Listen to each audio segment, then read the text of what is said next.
নমস্কার বন্ধুরা, রন্ধন শৈলীতে সবাইকে স্বাগত জানিয়ে শুরু করছি আজকের রেসিপি। আজকের রেসিপি মোমো। মোমো সকলেই খুব পছন্দ করে। মোমো তো আমরা বাইরে খেয়ে থাকি, কিন্তু ঘরে এইভাবে এত সুন্দর মোমো মেকার ছাড়া মোমো তৈরি করে একবার দেখুন।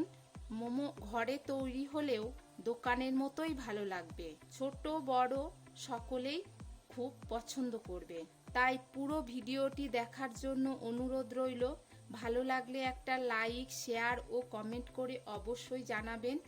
আর আমার চ্যানেলে আরও নতুন নতুন রেসিপি পেতে আমার চ্যানেলটিকে সাবস্ক্রাইব করে বেল বাটনটা ক্লিক করে দেবেন। ভেজ মোমো বানানোর জন্য গ্যাসের মধ্যে একটা কড়াই বসিয়ে দিয়েছি। কড়াইয়ের মধ্যে কিছুটা জল দিয়ে দিচ্ছি। এবার মোমোর চাটনি বানানোর জন্য 4টে টমেটো জলের মধ্যে দিয়ে দিলাম। কয়েকটা রসুন জলের মধ্যে দিয়ে দেব। 10টা শুকনো লঙ্কা জলের মধ্যে দিয়ে দিচ্ছি। এবার ঢাকা দিয়ে 15 মিনিট রান্না হতে দেব। মোমোর পুরের জন্য একটা বাঁধাকপিকে ওপরের অংশটা ফেলে দিয়েছি, আর একটা ক্যাপসিকাম নিয়েছি, গাজর নিয়েছি, পেঁয়াজ নিয়েছি, আর কিছু কাঁচা লঙ্কা নিয়েছি। সব সবজিগুলো খুব ছোট করে কেটে নেব। টমেটো, শুকনো লঙ্কা, রসুন সিদ্ধ হয়ে গেছে। এখন ঢাকনাটা সরিয়ে নিচ্ছি, গ্যাসটা অফ করে দিলাম। এবার টমেটো, রসুন, শুকনো লঙ্কাকে ঠান্ডা করে নেব। এদিকে মোমোর সবজিগুলো সব ছোট ছোট করে কেটে নিয়েছি। গ্যাসের মধ্যে একটা কড়াই বসিয়ে দিলাম।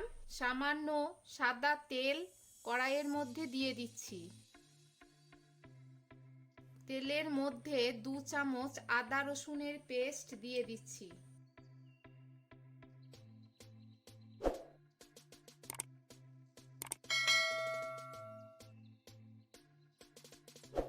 খুব বেশি নাড়বো না, একটু নেড়ে নিলাম। এখন মোমোর জন্য কেটে রাখা সবজিগুলো দিয়ে দিচ্ছি।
মতো করে ময়দাটাকে মেখে নিলাম, একটা ডো তৈরি করে নিলাম। এবার ডোটাকে একটা ভিজে কাপড় দিয়ে 15-20 মিনিট ঢেকে রেখে দেব।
মোমোগুলো সাজিয়ে নিলাম।